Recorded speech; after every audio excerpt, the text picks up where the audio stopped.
subjects had no bread. Do you know what she said? Let them eat cake. Who took the bomb? We're getting screwed, man. Every time we turn around, we're getting screwed. Oh, the revolution's going to be through podcasting for sure. That's the only way we talk. It's the little guys that take the brunt of everything. It's got to stop. Peasants, man. We're just peasants. Every one of us. You watch those old movies, you see the peasants in the background with the kings and queens walking around. We're those people. We're those people.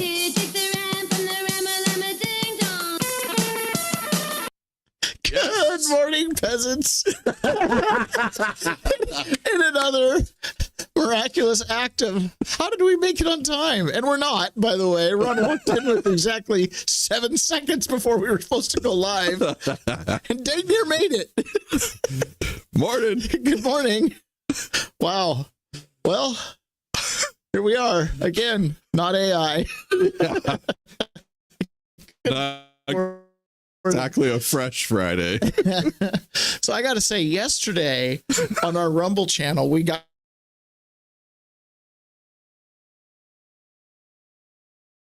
rated during the show. Oh, some people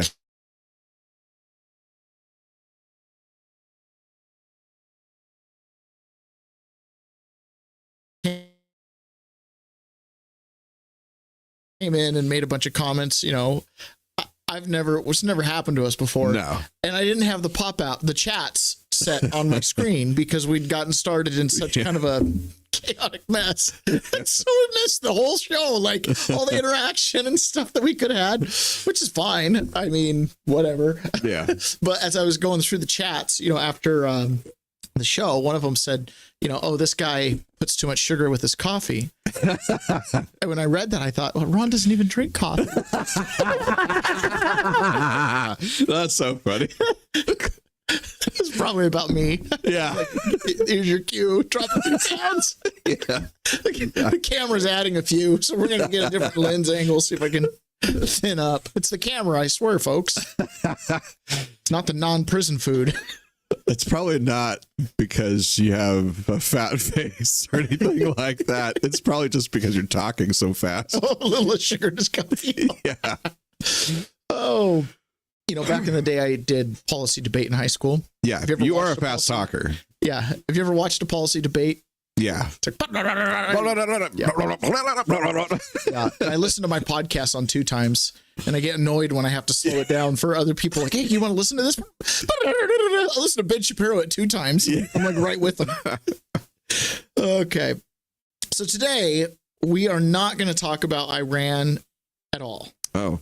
Well, I mean, we're probably going to refer to it a little bit, but we're not going to be talking about like how Iran is still being bombed and Trump says he's going to keep negotiating for 2 weeks. And Iran says we can't stop the nuclear program in that Fordo mountain bunker without us. And then Israel's like, oh, we can do it with commandos. And then they're like, oh, we don't even need America because Trump hasn't wanted to commit. Okay. So Trump's well, how refreshing that we're not going to talk about it. Yeah, we're not going to talk about it. Like Trump's clearly in some kind of Kobayashi Maru thing where you can't win. Any direction he goes, he can't win. But he's got like 87% support for his don't go to war support of Israel thing going on. Like he's kind of playing the line just right. He's keeping the let's go to war people happy by allowing the drum beat to continue to play and not, you know, signaling one way or the other. But at the same time is kind of sticking with this Israel's acting on their own deal. But a little bit of and he's trying to use Israel as his club to get Iran to the table. So we're not going to talk about every time he uses the word we, I'm like, ooh. Yeah. So we're not going to talk about any of that. Okay. But what we are going to talk about is this right here. Okay. Trump rips Jerome Powell. This is coming from the Hill. And let's listen to Trump say it in his own words because he does a good job of that. Stupid person. Oh, frankly. Just a moment. I got to change over my I heard him say stupid purpose. Stupid person. Yes, it's Trump. Of course, it's our president. Stupid person. Okay, so a stupid person, frankly, at the Fed. He probably won't cut today. Europe had 10 cuts, and we had none. And I guess he's a political guy. I don't know. He's a political guy who's not a smart person, but he's costing the country a fortune. So what I'm going to do is, he gets out in about 9 months. He gets fortunately terminated. Biden, I would have never reappointed him. Biden reappointed him. I don't know why that is, but I guess maybe he was a Democrat. I got great advice from Mnuchin on this one. Great advice. But he's done a poor job. So we have no inflation. We have only success. And I'd like to see interest rates get down. Now, Biden did a lot of very short-term debt. So we have short-term debt coming due. And because of this guy's rates, if he'd lowered a point, I'd pay about a point less. Then if he'd lowered 2 points, I'd pay about 2 points less. And that's for 10 years, 12 years, 15 years, 5 years. It's hundreds of billions. It's even trillions of dollars that we're going to lose because of this too late. I call him Too Late Powell because he's always too late. I mean, if you look at him, every time I did this, I was right 100%. He was wrong. Maybe I should go to the Fed. Am I allowed to appoint myself, Doug? I don't know. Am I allowed to appoint myself at the Fed? I do a much better job than these people. So anyway, we should be look at the workers in the background. They totally get it. They're like, we'd be saving money. $800 billion, $700 billion. That's a lot of money. For absolutely nothing. We'd save $600, $700, $800 billion.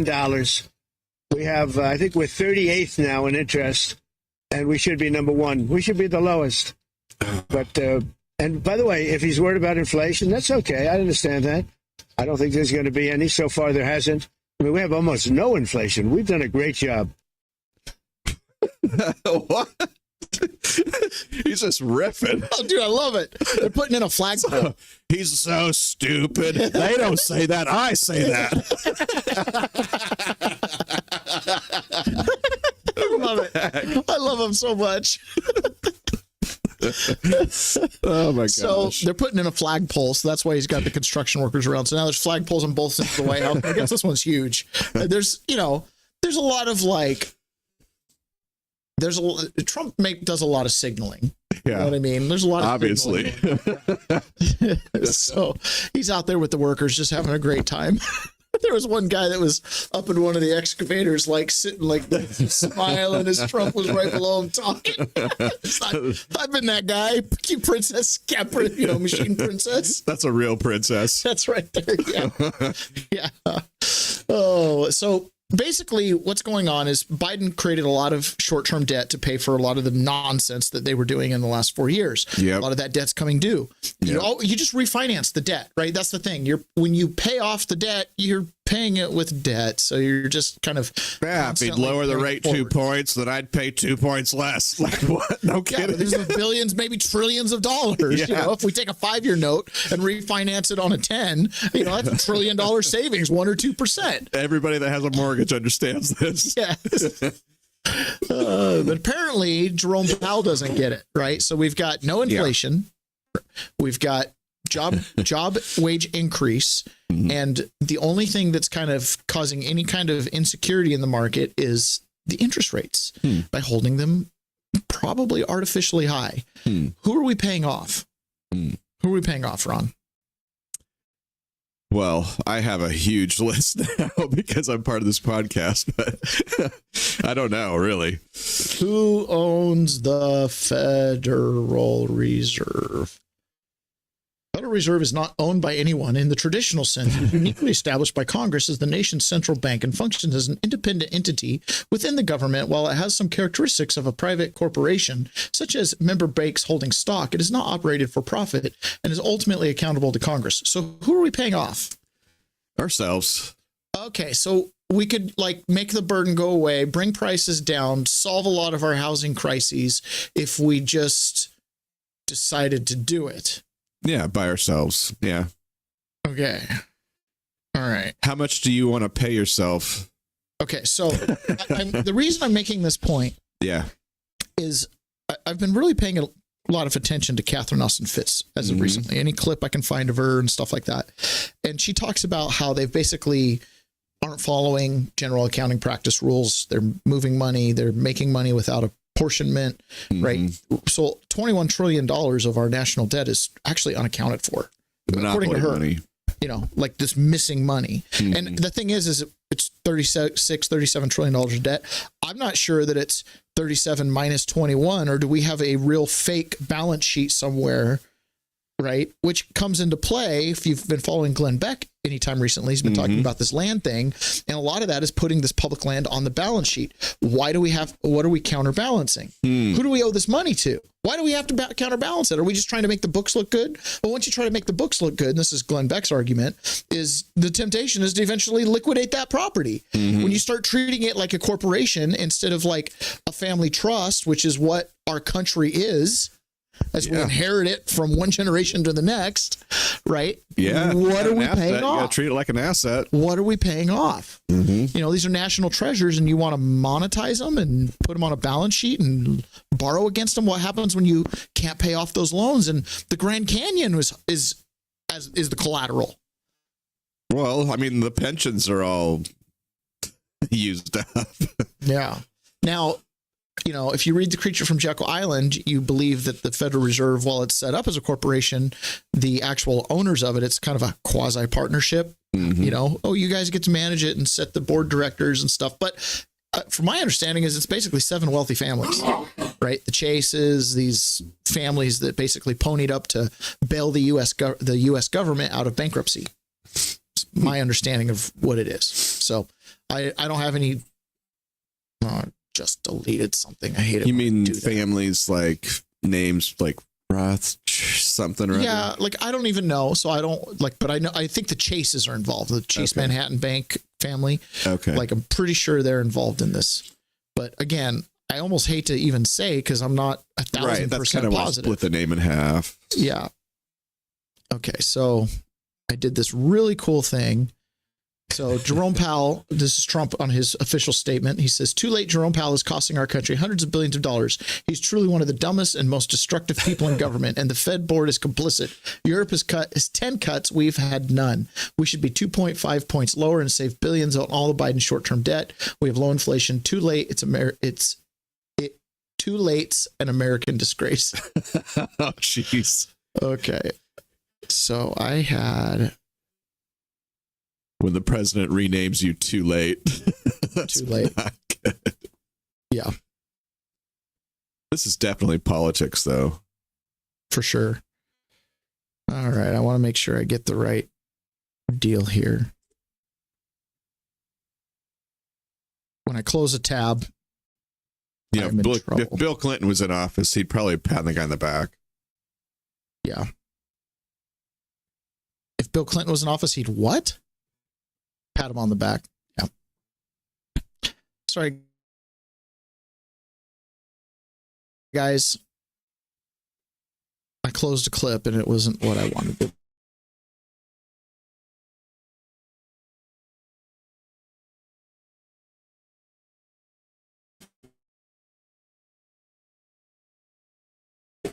Now I have to find it. That was just necessary. That was okay. Drool. So here we go. So this is what? So you've seen like they've got cats doing. Here's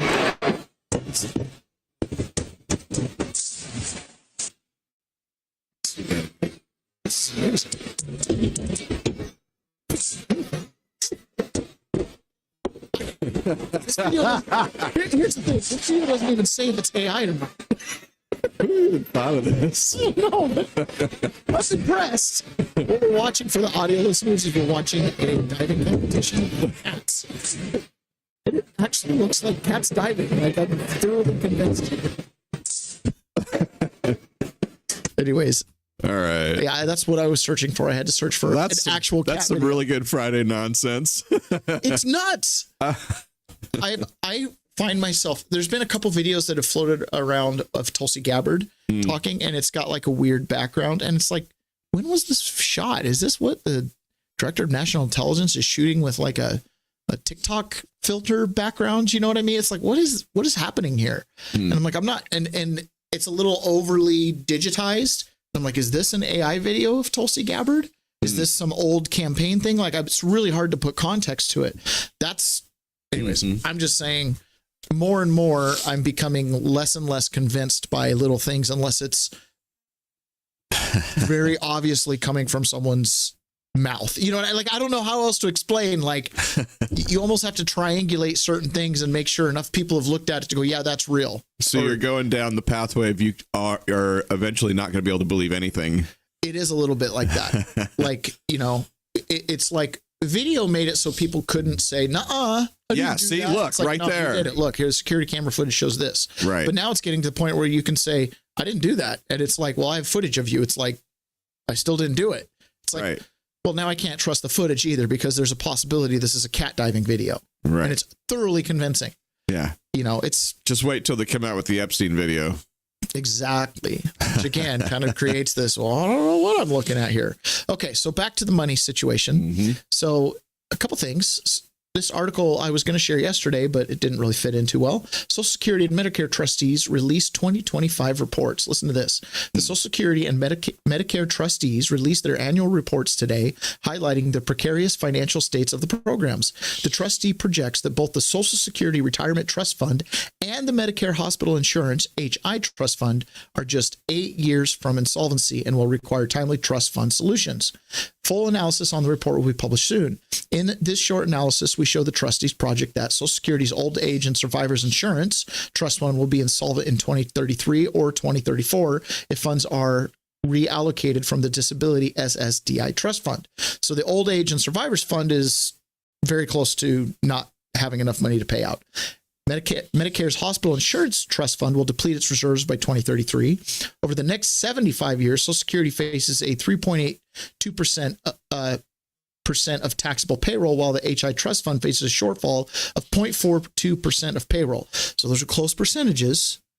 But if you pay in and can't even get out the bare minimum promised, it's insolvent. Total Medicare costs are projected to rise from 3.8% of GDP to 6.7% in 2024 to 6.7% by 2029, or 8.8% under Chief Actuary Alternative Scenario.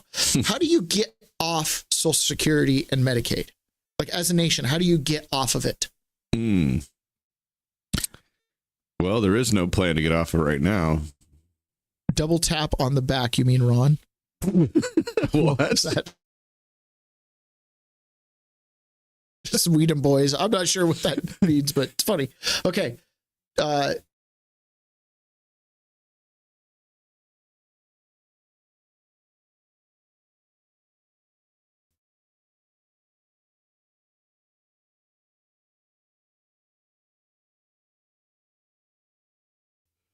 So how do you transition off?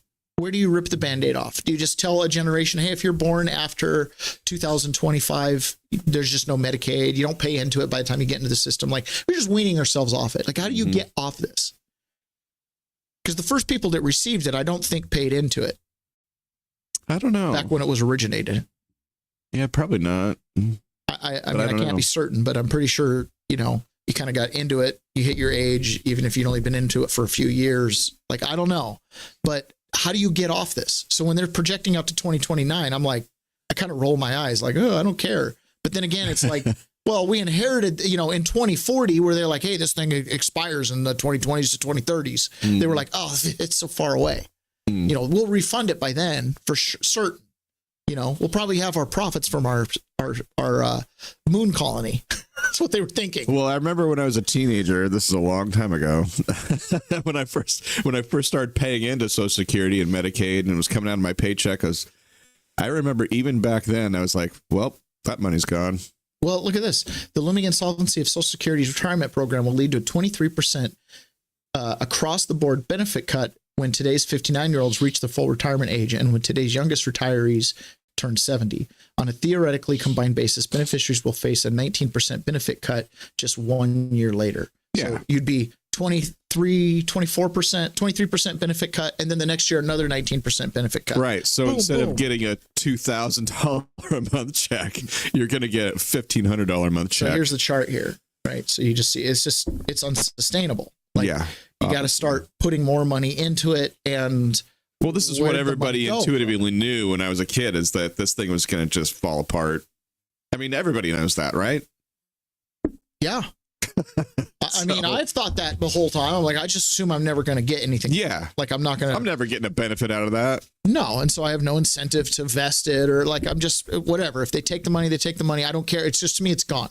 Yeah. Right. Because again, I've watched it be insufficient this whole time. Mm-hmm. Right. I mean, Exactly. I've never met anybody who's like, hey man, I got my Social Security check. It's usually like, I need my Social Security check. Right. You know what I mean? I'm like, well, if you're in a position to need a $800 or whatever, like, I don't view that as something that, if I'm investing in something my entire working career, literally, you start paying into this on your first paycheck, and you should be a trillionaire coming out of there. Yeah, exactly. So, have you ever heard invest $2,000 a year for 20 years and you'll be a millionaire? I mean, that's kind of what should happen with this cash. Well, Trump did establish that $1,000 401k trust fund IRA thing, not trust fund, but IRA thing for every child born in America. And then it'll be invested in like the S&P 500, and then the Guardians will have some ability to do some stuff with it. Yeah, that's what I'm talking about. So that could replace the Social Security or because it's an investment you can control. It was established. It gets the benefit of compound interest. $1,000 invested when you're a baby is like getting a $50,000 bar mitzvah gift, and it's like getting $100,000 college graduation gift. Yeah, and if people were actually getting a value like that from an instrument like that, nobody would even care about Social Security. Ideally, right? But you have to plant that seed early, because you can't have the current working generation paying for the older generation. Otherwise, how do you wind something like that down? Some generation is going to have to be so rich to say, I don't need it. So how do you do that? Well, Trump put a seed in the ground and started a program that might potentially, by 2099, be the way to get out of having to have any kind of benefits, or those benefits can be reserved for truly the actual needy amongst us. It would be really helpful in order to build a fund like that, not having a bunch of debt service. Oh my goodness. And what if you were a corporation that was a mega corporation, just a massive corporation that was like seeing the writing on the wall with the debt, and you're kind of tied into it, right? Like, as that debt goes up, you're watching when they do these little micro tax things, you're seeing and they manipulate regulation to raise revenues, and you're like a partner with the government at this point. So when Elon Musk, the richest man in the world, is like wildly concerned about the debt, it's guess what? He ultimately knows who pays it. He does. Right. He's going to pay the biggest share of the national debt. Right. Right. So for him, he's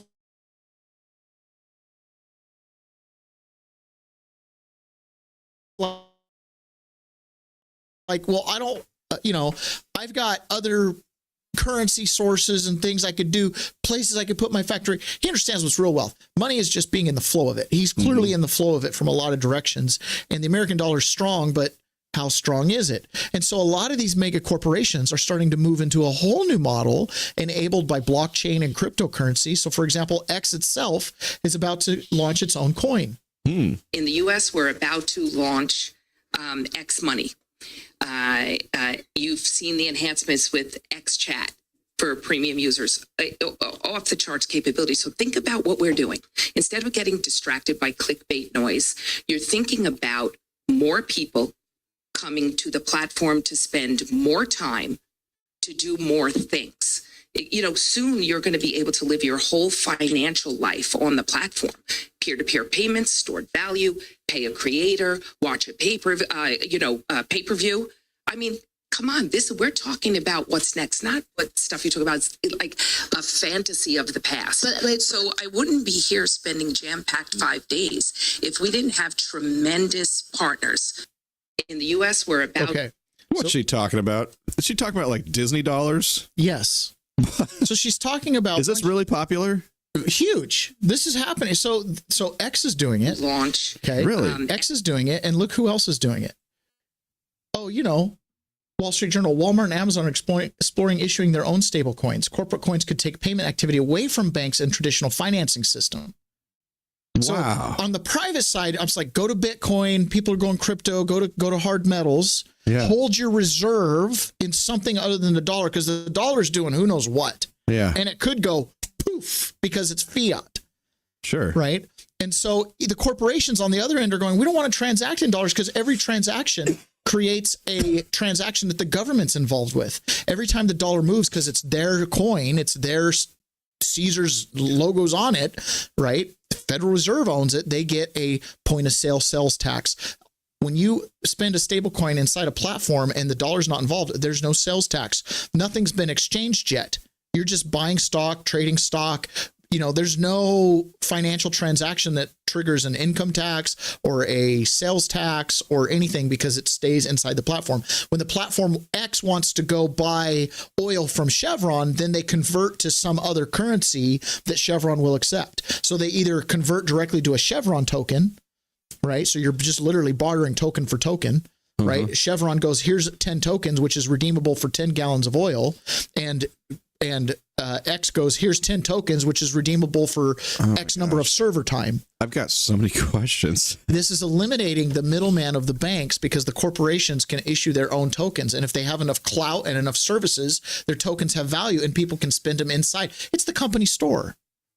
X offers all the services. You buy an X coin. Sure. You just do your thing. If you need to get out of X, you buy a Bitcoin. Then you go buy some dollars, do your thing. But you stay, so we as the people can stay in Bitcoin. You can stay in silver and do. Yeah, I thought we made this kind of company store, funds illegal a long time ago. No, we just changed the name of the company store to the United States as America. Okay. That's all it is. We've centralized the financing system. We got rid of the company store, and it was possible to do that because we had decentralized banking. Each bank was issuing its own script, its own notes. Right. And different regions competed. But I thought it was also removed as a thing because companies had undue influence over their employees. Yeah. But that was the outside banking that came in. So, yes, this does go back to that. But isn't this outside banking outlawed. too? It was never outlawed. The market, this company store only works when you're some distant little railroad. But just imagine you're the government and there's a competition for your currency. It seems like they wouldn't want that to happen. Yeah, that's why they fight it. Okay. Or they want in on it, which is why the dollar wants to convert to a CBDC because then they can be part of instead of X having its own coin and Amazon having its own coin and then the consumer is left to pick what currency they reserve in, right? Like what they hold their value in, right? So instead of doing that, they're like, "Hey, we'll continue to use the dollar as the means of exchange, but we'll make it digital so it's convenient."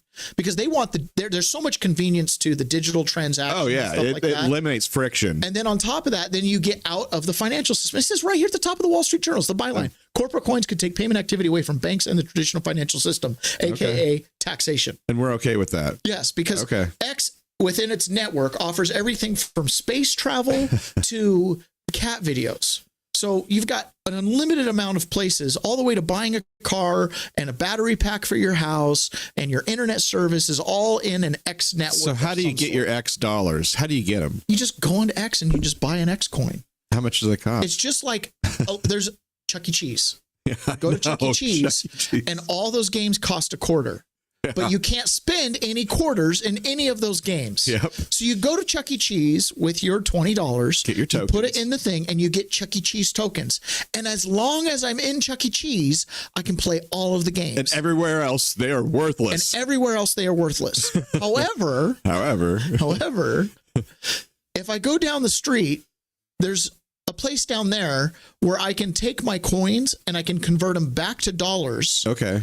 Right. And then I can go buy something. So my coins aren't you going to lose like an exchange rate, though? See, the problem with the Chuck E. Cheese is there's nowhere that will buy your coins back from you. Right. But if the coins have good value, like, hey, they'll spend because, there's Chuck E. Cheese machines out and about in the wild, like randomly at Pizza Huts and stuff like that. So, I want to have some Chuck E. Cheese coins available. So there's actually buyers out there for it. Huh. So all of a sudden, you've got a market because Chevron has servers at Amazon. So they will sell you oil in Amazon tokens because they use their Amazon tokens, tax-free, of course, no transaction here because you're just buying credits. They'll use their Amazon credits to buy server time. Oh, my gosh. But you're the means of exchange because you used your Amazon points. That's what this is. This is going to make the market so messy. It's what the world is outside of our fence pin. Okay. We are inside of a fence pen. Catherine Austin Fitts says talk about livestock. This makes it very convenient if inside of this fence we're all using the same token. Well, this corporation like X is dealing with 190 currencies, and they're having to convert them all to dollars. And there's all, so they're just like, how about this? How about I just say inside of my ecosystem, you use X coins. And this is what I was telling you yesterday. When you stop saying how many dollars to buy a Bitcoin and you say how many Bitcoin is a dollar. Does that make sense? When Bitcoin becomes the prime, right? Then you go, well, how many Bitcoin is an X token? Well, it's 1-to-1 because X makes sure that, services are about 1-to-1 on the dollar because X is an American company and, they leave X. So you pay them in X tokens, they convert to dollars. Like there has to be, so they're going to do things to keep the value high or pin it to a Bitcoin or pin it to an ounce of gold or silver, whatever their reserve is, whatever their store of value is. Their store of value might be literally the service of flying to space. As long as they maintain that knowledge and have a monopoly on it, they can charge a premium of X tokens to get on. And right now, X tokens, one X token is about $10,000. It's 3 X tokens to go to the moon. So about $30,000 to go to the moon. Wow. Yeah. Bargain. Yeah. But, America's going to war. So our dollar's a little weak. So it's actually about $40,000 for an X token. But it's still just 3 tokens to go to the moon. Dang. You see what I'm saying? But now America's involvement in the war, that's what's really happening in the world. We just call it all dollars because all the tokens are nation states. But they're set up as corporate structures. But when you have corporations that are as big as structures, that's why Trump, John Atakis says, I see that I can use my Trump coins to purchase Trump watches. Exactly. And you didn't buy the watch, so there's no sales tax with it. Okay. With the Trump coin, you bought the Trump coin, which probably creates no transactional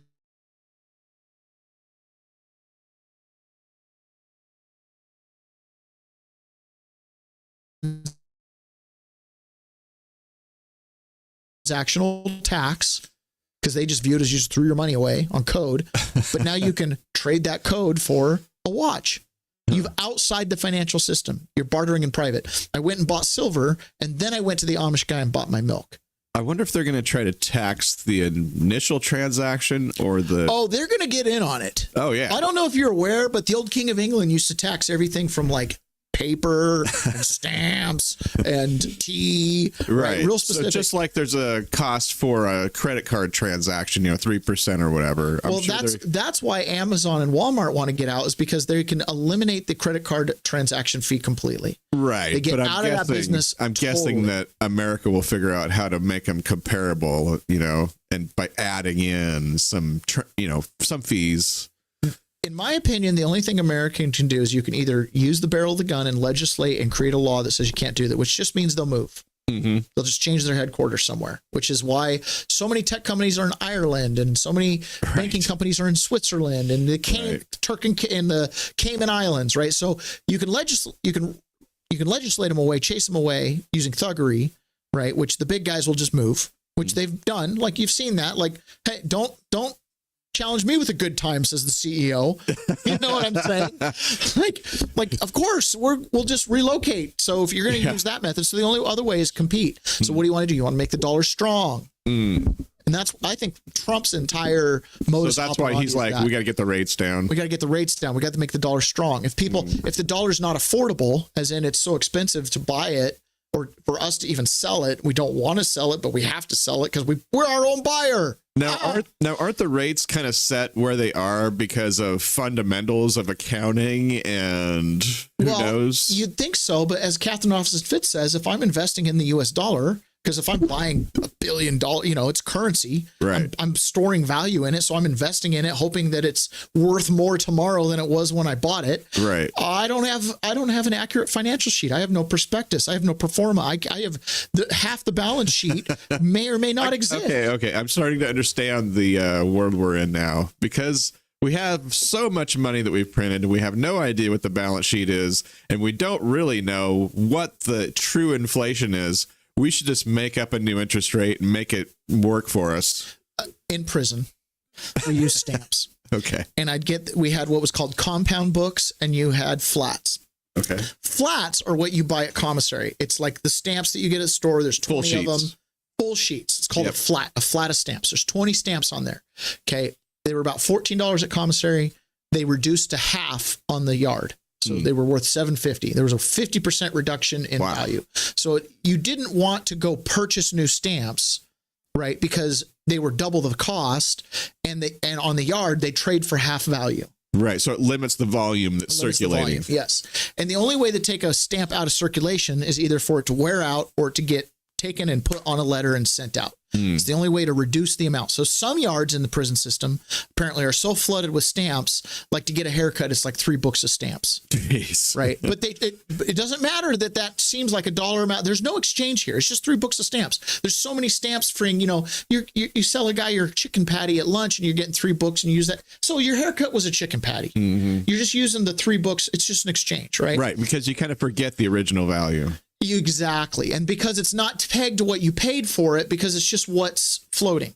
So where I was at, stamps were everywhere, but the guards were kind of maniacal about in crackdowns taking stamps from people. And so, sometimes somebody would think they were rich and then all of a sudden there'd be a crackdown and they'd be left with 2 flats and they had 100 flats. And it was like, they just got wiped out on a shakedown, right?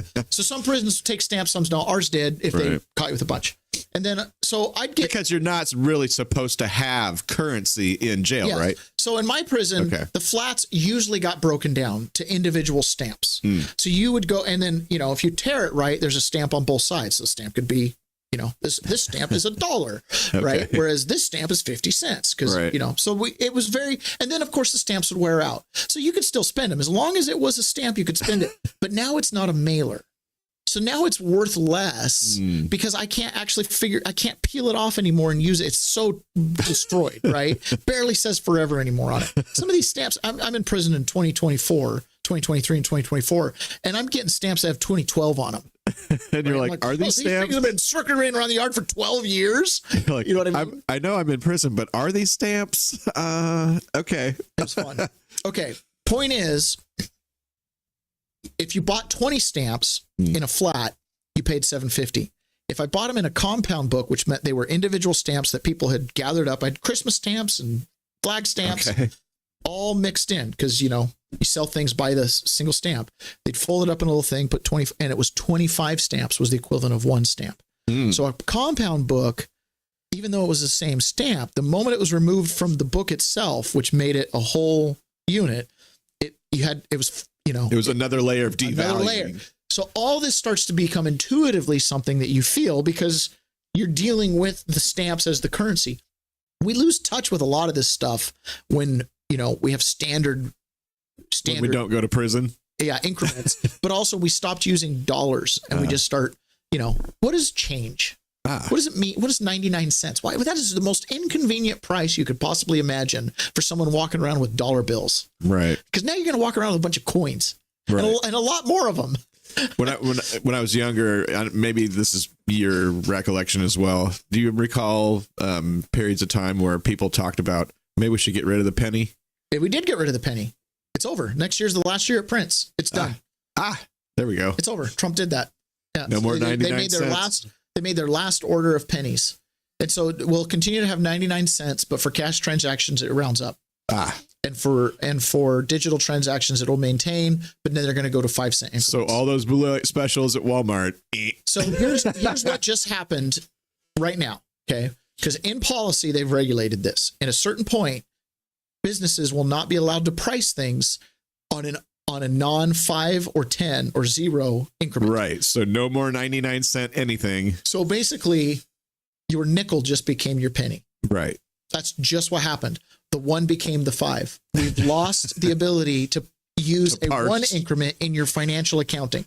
Just instead of like adding a 0, we just took away 5, 4, and now we have a binary count, 5, 10, 15, 20. You know what I mean? And never mind that, in the digital world, it costs absolutely nothing to keep track of that. So eventually I predict a day when we go, hey, can I get a quarter? It'll be 5 times 25. Yeah. Or the kid will go quarter. A quarter will be $1.25 of what we would call today's pennies. Move along, old man. I just need 25 nickels. You know, that base measure of accounting, 5. Think about that for a second.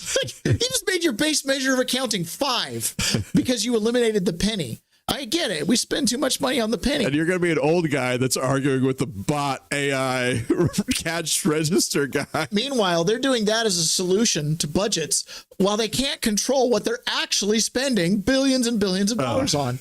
So here's our CIA counterterrorism operations in Pakistan. Friend who was a full-on operative at the highest circles of the CIA and spent time in prison for who knows what. Okay, and here's his little story about wasted funds. The head of CIA counterterrorism operations in Pakistan. My budget there was literally unlimited, and I spent millions of dollars. But I took this young first tour case officer under my wing, and I told her, you're going to have the most important job in the station right now. You're going to be the head of finance. So every dollar that we spend, every dollar that we give to the Pakistanis, we have to account for it. And when the operation, in this case to catch Abu Zubaydah, is completed, we have to balance our books to the dollar. She said, okay. So as part of these operations, we bought more equipment than you can shake a stick at. Everything from battering rams to bulletproof vests to night vision goggles, guns, ammunition, secure communications, encrypted walkie-talkies, satellite dishes. And at the end of it, headquarters said, just throw it away or just give it to the Pakistanis. We don't want to bring it back. Wow. So I said to the brigadier general that I was working with, Pakistani brigadier general, General Mohammed, we would like to make a gift of all this equipment. He's like, oh my gosh, thank you so much. It's so advanced. My people don't have any of it. It was truckloads of equipment. Crazy. You mean like we left a bunch of equipment in Afghanistan without any. Well, it's better than that.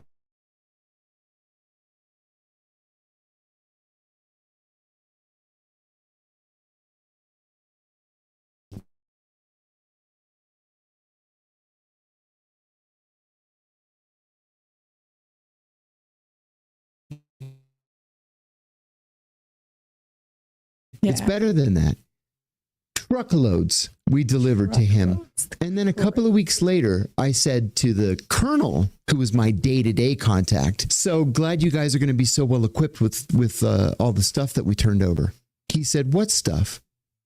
I said, literally all the stuff, the guns, the ammo, the battering rams, the walkie-talkies, the satellites. He said, I don't know what you're talking about. The general just took it.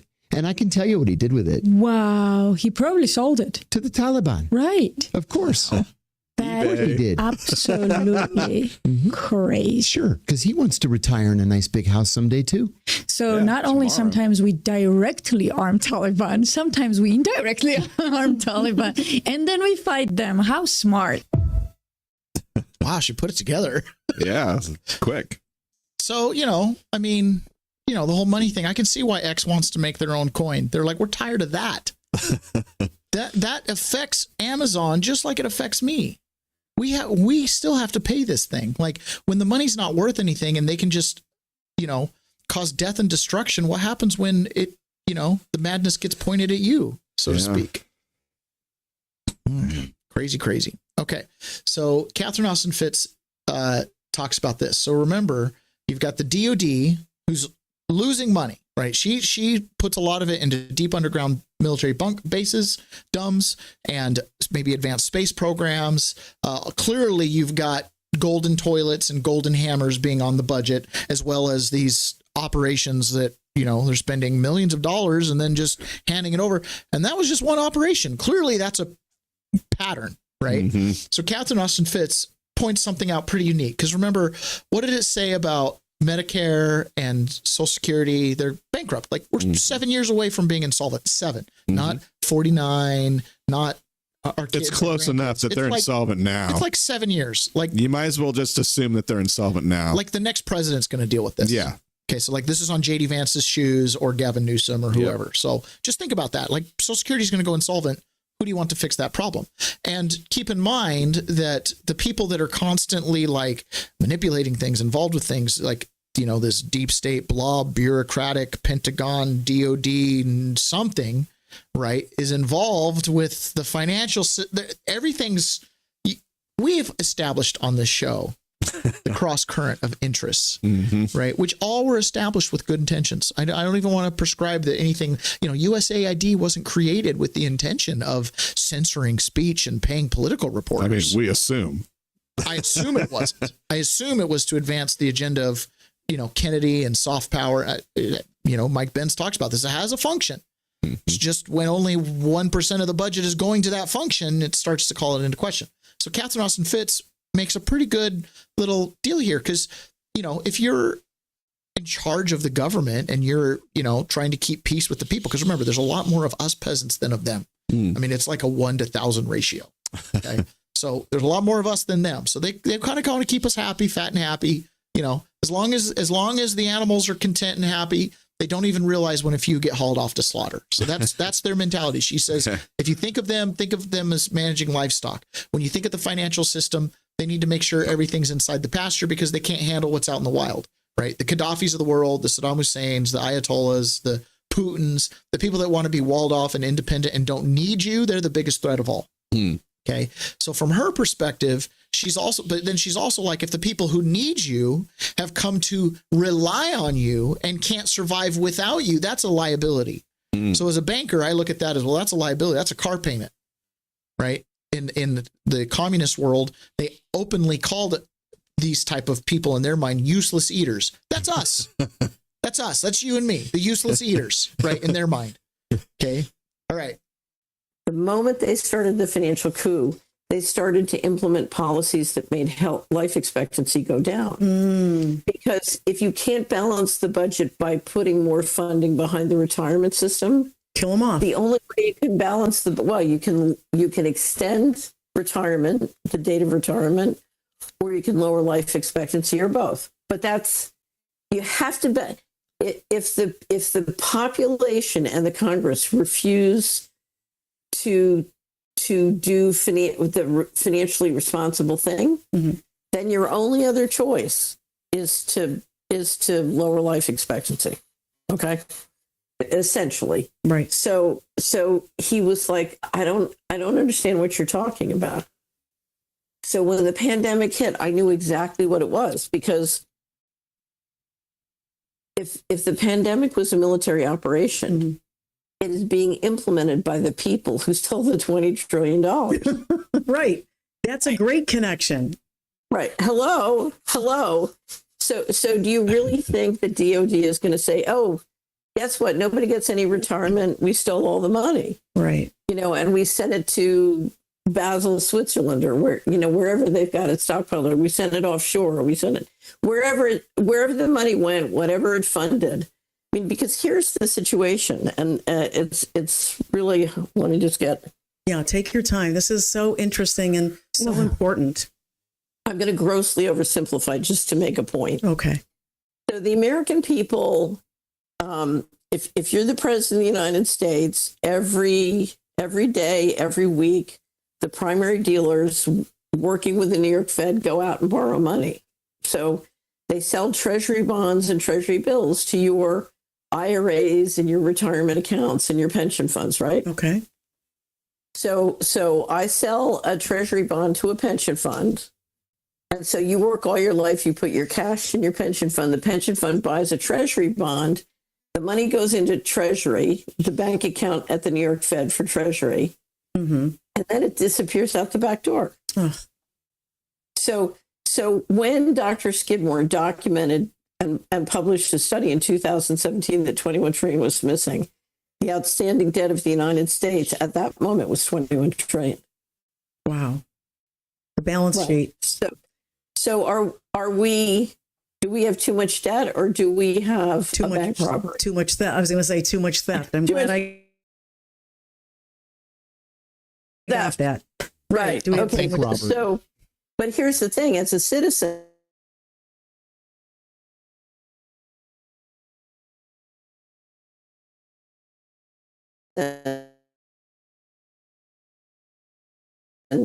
now my pension fund is not an asset. It's an IOU for myself as a taxpayer. So I've put cash into my pension fund, and my cash has been converted to an IOU that I owe myself as a taxpayer. Without your consent. Right. Because the bond. And by the way, she sits on the board of Sallie Mae. So she's not saying this like me, some conspiracy theorist peasant, right? She's saying this as someone who sits on the board of Sallie Mae, who was the Secretary of Housing. Right. Who was trying to fix the financial crisis in 2008 before it happened, because they saw that they were robbing your mortgages out the back by converting, by financializing everything. Where's the money? Everything is an IOU to an IOU to an IOU. Where's the money? So she says she oversimplifies it, but she's like, when you want your pension, you're going to have to pay the government to pay the IOU to pay you. So when the people who can't get their pension raise up to the streets, the only financial solution is to get you to pay. And if you can't pay, the only thing they can do is to get you to stop collecting, die early, keep paying, keep working, or die in a war. That's why war is good. Okay. And that's why it's good fiscal policy. And that's why bad food additives and GMOs and cancer sticks are just fine. And radiation, not a problem. Yeah, just fine. Not a problem. Oh, and by the way, we're going to bleed you dry the whole way anyways. Have a call on all of our assets. Right? Right. Okay. Oh, wow. Okay. Yeah. Right. So if you're the Department of Defense, do you really want to tell somebody, oh, we disappeared 20 trillion of your money? All right. And so, so the question is, how do you manage that situation? Anyway, so, if DOD stole your money, I think it was, that money disappeared out of DOD accounts at the New York Fed. So. Whoa. The moment and if you hear Steve Bannon talking today about CENTCOM, Central Command, and the generals there and how these different commands are structured. And when he was in the military, the chief of staff was really in charge. He says now CENTCOM tells the chief, it's a completely different structure. And he says these COM, CENTCOM, PATCOM, these different commanders, says they are like, they have more power than you can comprehend. They have those magic money printers. They get whatever they want, do whatever they want. He's like, and apparently this whole Iran thing, a lot of it, the CENTCOM commander retires in 2 weeks. Who's been pushing and pushing, and this was part of his plan. And he's got 2 weeks until he retires. And Trump just this morning was like, 2 more weeks to negotiate with Iran. He's waiting out a general. Wow. Because he can't make a decision either way with that guy, because that guy's all in, boots on the ground in Tehran. And if he even opens the door, CENTCOM is right through it. So Trump's like, 2 more weeks. He's out waiting a general. The same guys, by the way, who are covering up for a bank robbery of your pension money laundered through the treasury notes, which is why the interest rate is so high. And they just assume collapse the whole system. Think about that. You stole $20 trillion. You're a bank robber. People get desperate. People start gaslighting. People start saying, you're crazy. I didn't do that. Think about any interpersonal conflict with someone who just goes nuts, right? And they start lying and lying upon lies and double downing on the lies. And pretty soon they'd rather burn down the house, lose the marriage, never see their kids again, rather than admit that they did something wrong. Like COVID. Exactly. Like COVID, like kill JFK, like Fast and Furious, like, the whole Iraq debacle, on and on and on. Right. I'd rather burn it down because I can build it again. I built it once. It wasn't real in the first place. Yeah. You see what I'm saying? I'd rather burn it down than admit I was wrong. And that's where we're at. And that's why even big corporations that are, in some cases bigger than most governments, subject to very few, are like, I think I'll do my own banking. Thank you. Yeah. We're doing our own money. We're doing our own money. All you got is a line of code. Oh, we're good at code. Oh, the Federal Reserve wants to use Amazon servers. We'll just do our own. Thank you. See what I'm saying? Yeah, I do. And we've got amazing advancements coming too. Elon talks about this. This is pretty interesting. In the next 6 to 12 months, we'll be doing our first implants for vision, where even if somebody's completely blind, we can write directly to the the visual cortex. And we've had that working in monkeys. Actually, I think one of our monkeys now has had the visual implant for 3 years. And at first it'll be relatively fairly low resolution, but long term you would have very high resolution and be able to see in multispectral wavelengths. So you could see an infrared, ultraviolet, radar, like a superpower situation. Like at some point, the cybernetic implants would not simply be correcting things that went wrong, but augmenting human capabilities dramatically, augmenting intelligence and senses and bandwidth dramatically, and that's going to happen at some point. But digital superintelligence will happen well before that. at least if we have a neural link, we'll be able to appreciate the AI better. Yeah, because we're all gonna be like, what? Shoot lasers out of our eyes while we're on shrooms. The Star Trek Geordi thing. What the heck? You're gonna be like seeing an infrared. Blah. The whole Star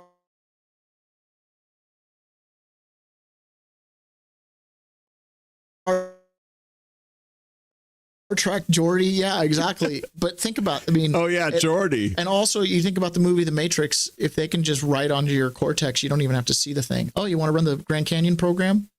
Oh my gosh, it's so deep, and it's real. How is it not? I don't know. It's wild. Our experience of seeing it and going there and being somewhere. If you can be there and be there, I mean, this is wild. This is wild. If a digital tree falls in the digital woods, does it make a digital sound? So that clip I did want to play, but the one I thought I was playing was actually this clip. I had my Elon clips flipped, but that's fine. This is the one I also thought I was playing, but that's great. Neuralink, the advancement to be able to write onto the brain. Soon it'll be sound. It'll be every other sense. They're learning how to digitally connect. So they're not manipulating you through a screen where we see something we know, AI, deep fake, stuff like that. This is like in your brain. Right. Like it happened. It's just electronic response, no different than when you touch your finger and you get that sensation, right? Some electronic sensation. Right. They're stimulating it. The finger was touched. How would you know the difference? Right. It's not just tricking your senses. It is co-opting your senses. Mm-hmm. Okay. So it's massaging reality. Yeah. Now simultaneously, right, AI and super intelligence and its advancement and on top of robotics is here. You've seen how many humanoid robot startups are there? Like it's like, I think Jensen Huang was on stage with a massive number of robots, robots from different companies. I think there was like 12 different humanoid robots. So, I mean, I guess part of what I've been fighting and maybe what has slowed me down somewhat is that I'm a little. I don't want to make Terminator real. So, I've been sort of, I guess, at least until recent years, dragging my feet on AI and humanoid robotics, and then I sort of come to the realization it's happening whether I do it or not. So you got really two choices: you could either be a spectator or a participant. So like, well, I guess I'd rather be a participant than a spectator. Let's go full Terminator. Pedal to the metal on humanoid robots and digital superintelligence. You want to open up a dealership? Part of this is they have to grow out of the debt. Who owes the debt? The corporate structure. The financial system is based on this corporate structure. I mean, you can go into a whole lot of detail on how they've corporatized you through a name game and all this kind of stuff. But that's what it is. It's a corporate structure. So he's in a corporate structure. And he said when he left Doge, he said the only way out of this is to grow. So how do you grow? New technologies, new things. Why did America become so great? Because we discovered oil in our backyard and we had it and we used it first. If Iran had discovered it first, they'd be the ones bombing DC right now. I mean, it really just boils down to that. Okay. So we discovered the new thing and that led to the money coming to us first. Now we've been bled dry. So what's the new thing that's going to bring the money back? Well, if Tesla starts selling robots, the whole world's going to want to get in on that. Their money's going to come to us. Robots go out. Right. And of course we buy our own robots. Here we are, folks. This is the Model T. It's upon you. It's in the factory now. The robots are coming. Are you ready for your Grok Butler? Okay, because it is here. And by the way, only available with X coins. Yes, that's right. So save your dollars to buy some X coins so you can get one of them robots. Okay. Now, I know one of our listeners will not be getting one of these. Uh-oh. Are they on a robot list? No, he's on a farm and he knows the danger. But he's the guy we go to when Terminator becomes real because he will have tested the strength of various metals. Through trial and error, he will know. Okay. So the other thing, too, and I now we're going to get to the part of the show that could get us banned or censored. So it's going to be a lot of fun. I saw this and I want to preface everything we're going to say with it is absolutely fair to look at anybody from a demographic point of view to say, where did the people on this land come from? Where did they go? You know, you do your genetic testing, you find out where you're from. This is very fun. Okay. What becomes a little bit of an issue is when you start making individual judgments, like some things are like immutable characteristics. Does that make sense? So we might talk about the slave trade and the movement of slaves, and we could be very pejorative to the actual slave traders and, you know, and understand what their carrots and sticks were and how, you know, we can be very sympathetic to the slaves and things like that. But that time is gone. That's not me anymore. It's not us, not my problem. Does that make sense? I have no guilt over that. You know what I'm saying? Yeah, that's why I'm not participating in reparations. Yeah, exactly. Whatever. So when we talk about Genghis Khan came over here, conquered this place, did this, did that, you know, this is like a part of history. It's tragic. It's sad. I'm not really a revisionist. Right. Okay. It just kind of is what it is. It's right. People are going to look back at us and think we were absolutely brutal for putting braces on our kids. They're going to think they were torture devices. Right. Right. Because with the way that medicine is now, you know, fixing your teeth we don't even have genetic teeth problems. We fix that in the womb. You know. Remember, they used to put like boards on people's foreheads to change their head shape. Yeah. So just put all that aside. I just want to say there's nothing personal about this. I don't care. Like I used to argue with my roommate, you know, don't make me defend the Jews. Don't make me defend the Muslims. Don't make me defend the Christians. Like they stand on their own. They do their own thing. I only defend myself.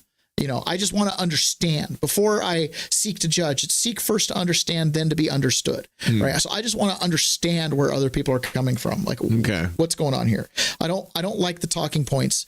You know, Iran bad because they said we kill you. Well, why are they saying we kill you? Because sometimes I've said I'm going to kill you before. I had a defense attorney in court tell me I'll kill you because I said I was going to call him to testify. It was a joke, but he was pretty serious. He said, I'll kill you if you do. And I'm like, judge, threats. He's worse than I was on January 6th. Threats of violence. Okay. So just saying that, they're threatening to kill you. Are they? Because I just watched this campaign where Trump would say something like, Putin, if you're listening, why don't you hack Hillary's server and find out those missing emails? Oh my gosh, he's colluding with Russia. Get out of town. Yeah. Right? Okay. So I'm saying that because we get these stereotypes, pejoratives. I don't care. I'm not judging. It's a long road, but when you hear what I'm gonna have to say, you're gonna realize why I had to have this long precursor. Okay. So here's the president of Serbia signing something with President Trump, and the caption here on this meme is President of Serbia realizing he didn't read this policy before signing it. So this is the president of Serbia. I want you to pay attention to his body language and his face here. Okay. Serbia is committed to opening a commercial office in Jerusalem this month and to move its embassy to Jerusalem in July. That's fantastic. That's a big thing. That's a very big statement. And we appreciate that very much. Oh, no. It's taken tremendous bravery by the president of Serbia and the president of Kosovo, who are with me today, two highly respected people, to embark on these talks and to come to... You move the embassy to Jerusalem, looks around, opens it, puts his head on his hand. Like, what is this? What are we signing? Wait, what? The president of Serbia realizing he didn't read the policy before signing it. Wow. Okay, why would he react that way? I don't know. Did they do some kind of switcheroo on him? I don't know. I'm assuming he's just a little bit in the dark on it. But there's something that people don't recognize. This came up with Tucker and Ted Cruz yesterday. Yeah. Right. My support for Israel is biblically based. A lot of people's support for Israel is biblically based. When I was on my mission in Brazil, and a Brazilian who was my mission president, and he gave a long district conference talk about always support Israel, always support Israel. Right. But we believed we were part of Israel. Right. As a Mormons believe they're part of the house of Israel. A lot of Christians believe they're adopted or somehow part of the lost tribes of Israel. So this nation of Israel in the scriptures, I interpret very broadly as essentially being you in Romans 8, you're adopted into the house. You're adopted into Israel, this new covenant open to the Gentiles, right? This whole thing. So the idea that it's not that way, or that there's Christians that still isolate the nation of Israel as it's constituted today, the political entity, as Tucker Carlson explained, right, is a little bit like, okay, so you're asking me to connect some dots. And it's easy to connect the Jews, Israel, Jerusalem, homeland. These are great. They're too easy to connect. Talking points, too easy to connect. But the reality is most people have no idea who the Jews are. Because remember, in the biblical narrative itself, you've got the 12 tribes, 10 get carried off, 2 kind of hang around, but they break up, and then the others come back down, and you've got upper kingdom, lower kingdom, Benjamin, Judah, all these. You got a lot of stuff going on. I think it's really messy, really fast. Yeah, to be like the Jews, Israel, the religion versus the nation, the political entity. These are, okay, right? What are we doing here? Are we talking about, Zulu warriors and all the places they've moved? Are we studying the Navajo and how they've made a little journey? I mean, why the heck are the Delaware out across the Mississippi? You know what I mean? Like, what's going on here? That's the way I'm looking at this. Mm-hmm. I'm looking at this going, okay, well, clearly the nation of Israel as constituted in the Bible has been carried off into captivity and moved around a few times and had a few iterations. Netanyahu is not sitting at the seat of that party. Yes. So if you're at all involved in this conversation, you're going to hear 2 phrases, Sephardic and Ashkenazi. You have Sephardic Jews. Sephardic Jews genetically do trace their lineage back to Benjamin, Judah, or some confirmed House of Israel thing. These are true Semites, right, who are from that region and have long-standing genetic history in that region. Okay, so their genetics just kind of show them bouncing from Egypt and background. Okay. Then you've got another group, which are the Ashkenazi. The Ashkenazi are also Kazarian. Okay, they're a different genetic group that don't have that original blood in them, but they are Jewish. So this right here is a little clip that kind of explains this Kazarian thing. And again, I'm not making any kind of judgment about this. This is just how this people, this nation, this political affiliation, the nation of Israel, as we call it today, what it's actually comprised of. Just like if I was going to say the Cowboys Nation fandom, it's mainly centered around Dallas, Texas, but because of it's a metropolitan city, I mean, they've got fans in Maine. I bet you there's Dallas games that stream in Hong Kong every week, right? So the Dallas Nation has a long reach, but it's mainly concentrated around Dallas, Texas. Right. Cowboys Nation, excuse me. Right. Fair enough. So the nation here is this larger political entity, but that nationship in older times was associated often with what? Your faith, Nation of Islam, Christian nation, blah, blah, blah. Your faith could make a political organization, not just your fandom in a football team. Your faith could create a political organization. Your geographic region could be organized politically as you're have tribal affiliations. The nation is your affiliation. Okay, so here is the story of the Kazarians. The Eastern European Jews, who form 92% of the world population of those people who call themselves Jews, were originally Khazar. They were a warlike tribe that lived deep in the heart of Asia. And they were so warlike that even the Asiatics drove them out of Asia into Eastern Europe. And reduce this so you don't get too confused about the history of Eastern Europe. They set up this big Khazar kingdom, 800,000 square miles. Only there was no Russia. There were no other countries, and the Khazar kingdom was the biggest country in all Europe. So big and so powerful that when the other monarchs wanted to go to war, the Khazars would loan them 40,000 soldiers. That's how big and powerful they were. Now, they were phallic worshippers.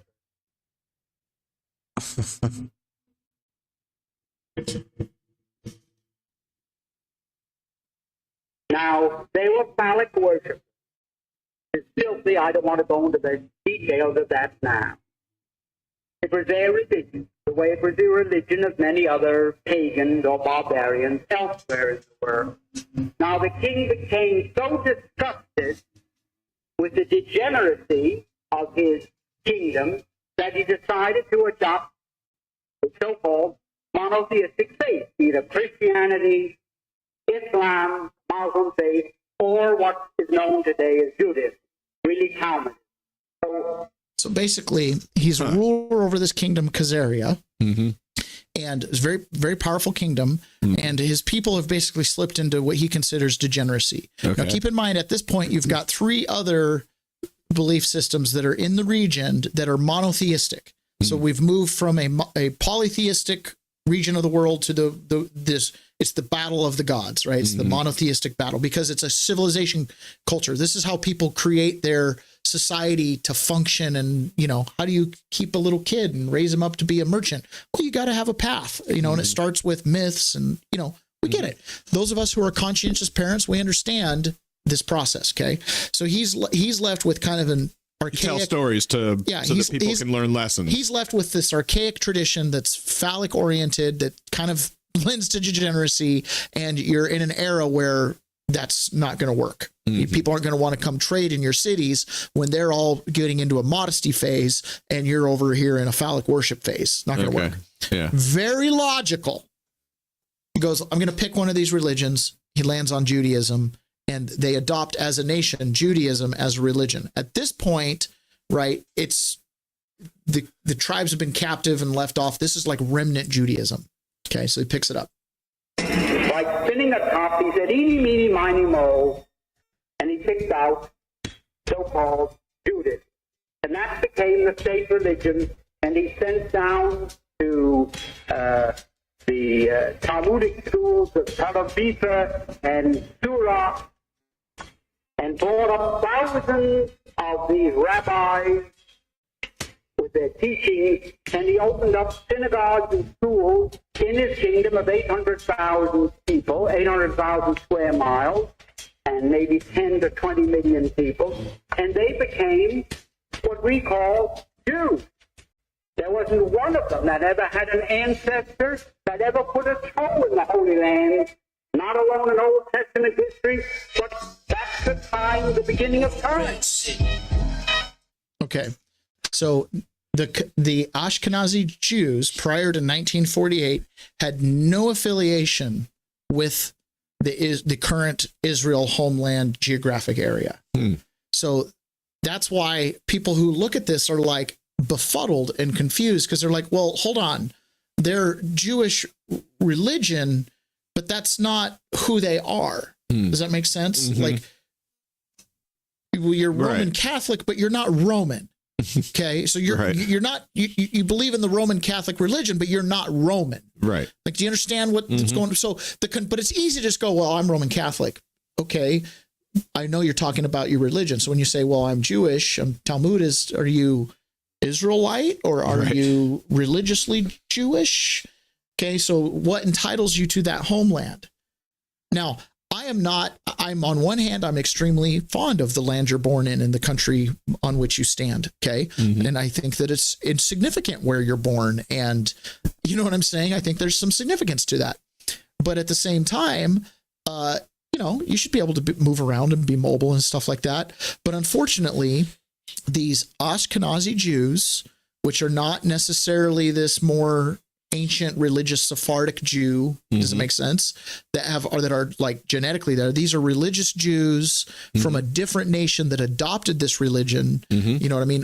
Christianity is a Middle Eastern religion. So British that are Christian, it's not their native religion. You've adopted that religion because you chose salvation and somebody along the line did and got you into the program. Okay.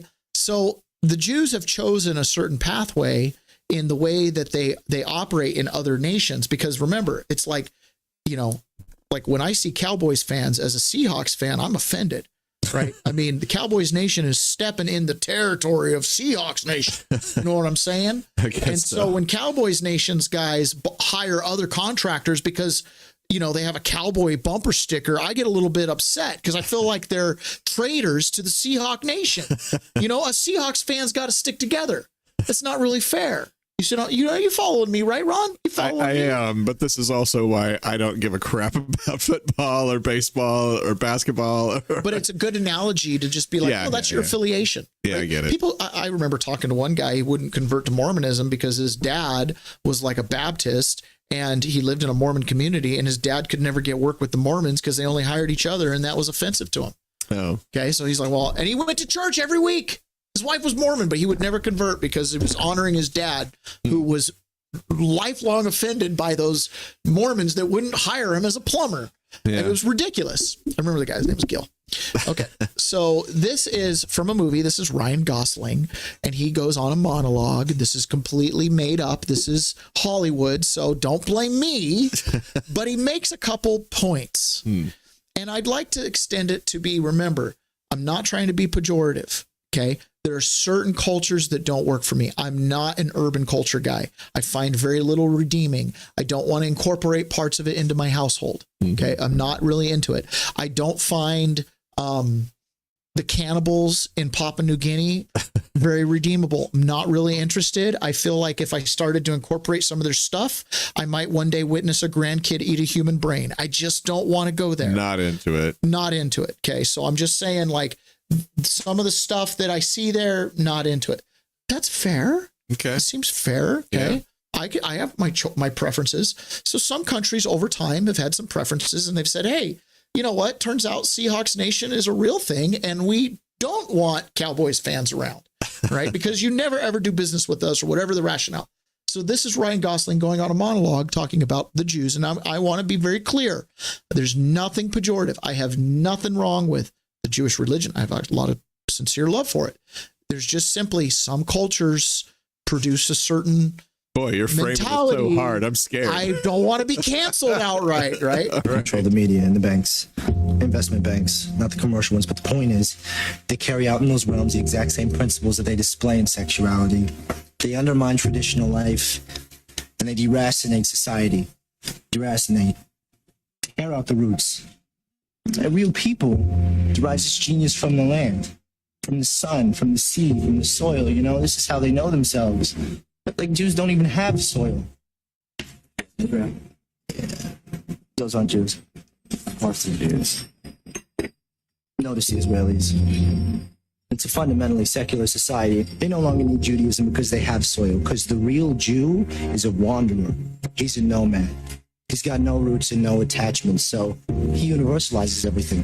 You can't hammer a nail or plow a field. All they can do is buy and sell and invest capital and manipulate markets, and, it's like all mental. He takes the life of a people that's rooted in soil, and then he turns it into this cosmopolitan culture based on books and numbers and ideas, and, this is his strength. You just take the greatest Jewish minds ever.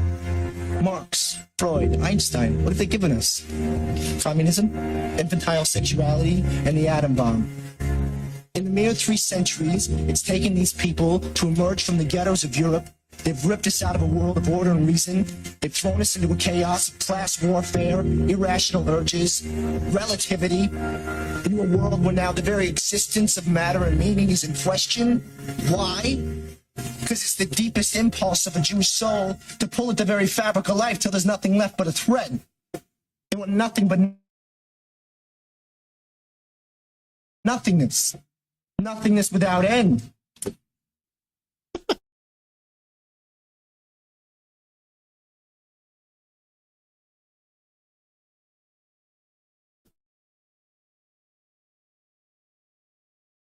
Wow. Quite a performance. It is quite a performance. And I don't endorse a word of it, but he's making a point, right? Your genius comes from the soil, the sun, the something, the country, the people, your neighbors. Who's your neighbor, right? Like, it's hard to see suffering when it's your neighbor. How much do you really disagree on?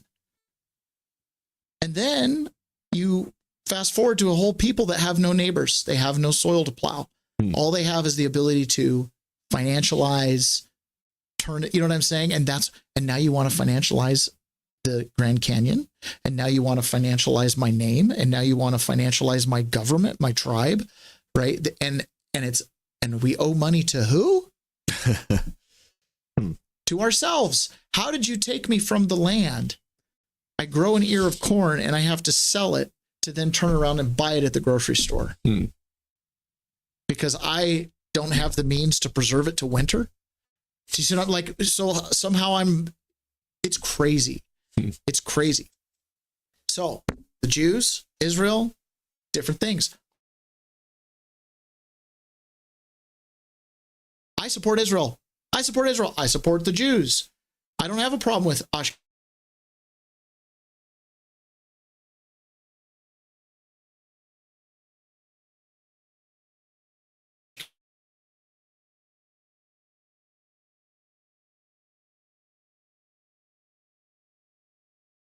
Ashkenazi Jews. But I'm also not going to be fooled by some argument that that's your inherited homeland. That's not the case. Now, it is now, it's your land now, but your claim to it based on your religion, I don't buy that. Otherwise, I got claim. Do I have claim to Israel, Ron? I got no claim, right? But I got as much claim as they do if that's the way we play it. And so that's my mentality. All right. You know? Okay. So the other thing that wanted to touch on here. Okay, so this is Jeffrey Sachs, who is an American Jew, and he's talking about. I find them abhorrent. Kind of dovetails with Ryan Gosling's speech, where he's saying, they come in and destroy society, and I don't want to go all Kanye, but for a small population, these people control some big things. Like most of the pornography industry is controlled by Jewish owners. Oh, really? Yes, Ugh. most of huge portion, like the big websites are all owned by Jews. There's some other things that it makes you scratch your head and you're like, I thought these guys were like religiously whatever. Yeah. The new Judaism that doesn't need their religion anymore, they're completely secular. It's a tool. And there's Christians that do the same thing. Again, I'm not being like they only do that. There's Christians that also wear their Christianity as just a robe. Okay. Called wolf in sheep's clothing. We're very familiar with them. All right. So this is Jeffrey Sachs assessing, Israel for its policy. As an American Jew, I have no sympathy for Israel's policies at all. I find them abhorrent. I find them disgusting because they have prevented peace. In 2001, the so-called neocons, who are also the so-called Zionist part of the U.S. government, produced a document that called for 7 wars in the Middle East in 5 years after 2001. And those 7 wars were to take out Israel's enemies. And those 7 wars were Lebanon, Syria, Iraq, Somalia, Libya, Sudan, and Iran.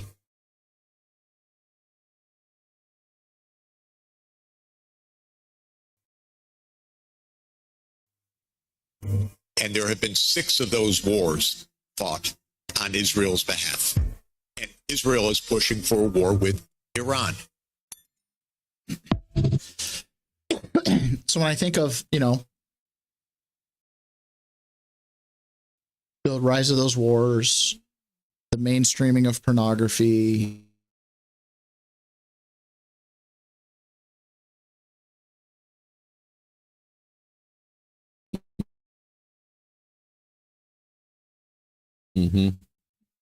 this financial system, which largely they're behind in a big way, all of it kind of culminating in this ripping out by the roots. Ripping out by the roots.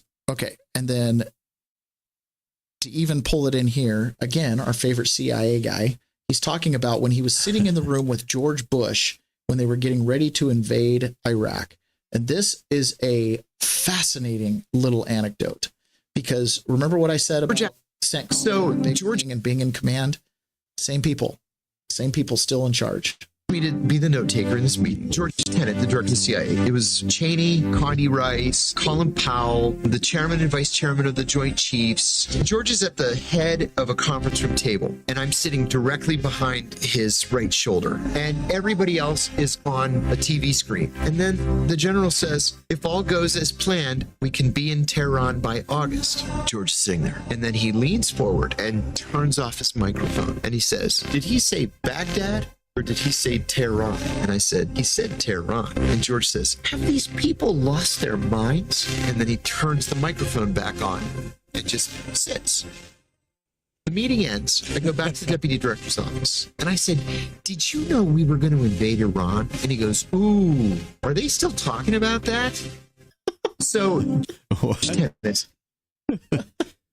help me understand what just happened. Basically, what he's saying is when we went into Iraq, which kind of fired all this off, they were going to be marching into Tehran by August.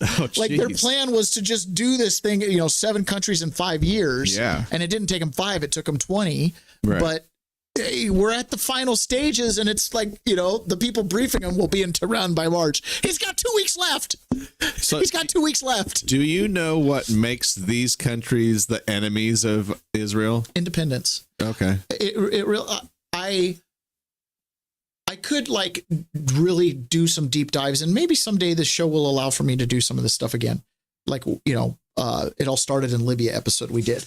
But it really has to do with the financial system.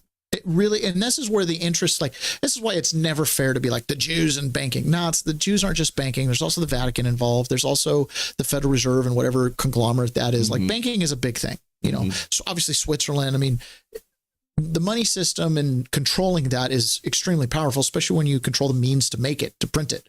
And so, they want, Russia is independent of the system.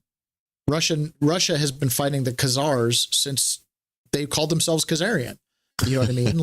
So Russia is fiercely tried to maintain its independence, and it has the resources to do so. It doesn't have to trade with anybody. Tehran, 90 million people, big country, completely surrounded. They don't have to do a lot of trading, and they have something everybody needs, oil. The countries like China does not have. So, China, so they're these countries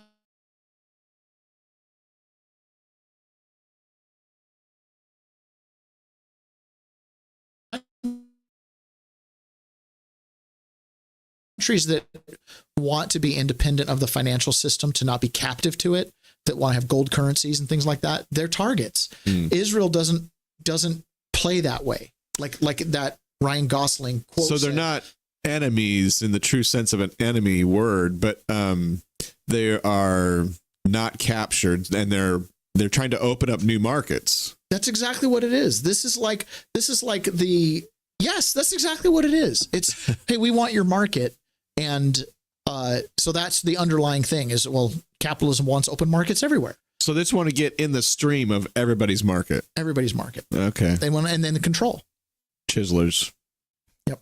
Okay. Oh, well. All right. Nope, we're done.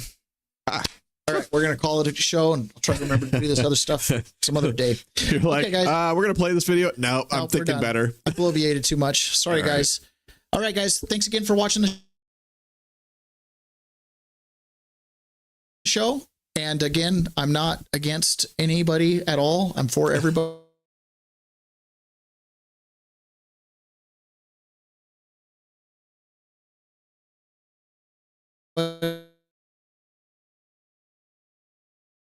But I think it's good to kind of understand, why is it some people don't associate Israel with the Bible? Do they have a reason for doing that? My answer is yes. I remember being in prison one time with these 2 other guys at a church service, and they were, going off on Israel, and I was rolling my eyes. I'm like, you guys, that's not the, they were carried off into captivity. What are you talking about? The whole thing just becomes crazy. So people don't know. So I just want to share with you guys, there's a difference. And there's a difference between a Sephardic Jew and an Ashkenazi, and their whole actual genetic, where they came from. And so when we're talking about promised land, holy land, that kind of thing, well, no, that's, if I convert to